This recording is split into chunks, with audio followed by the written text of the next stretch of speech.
Ölməkdə olanların 5 böyük peşmanlığı.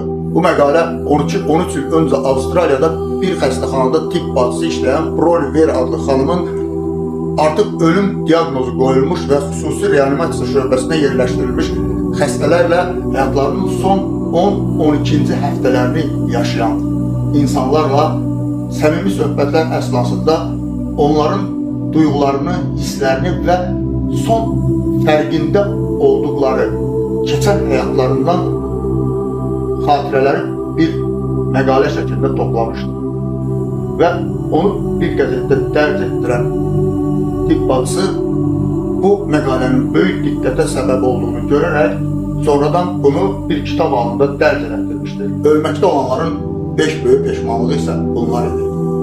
Kaş ki, insanların məndən tələb etdiyi, görmək istədikləri, təyin etdikləri həyatı deyil, öz istədiyim həyatı yaşayarım. Kaş çox işləməzdim.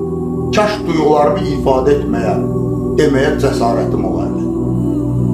Kaş dostlarımdan ayrı düşməzdim.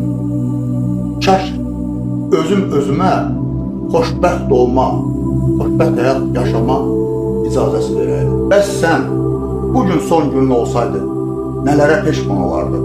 Nə qədər ki, gec deyil, peşmanlıqları xatırla və həyata davam et. Uğurlar.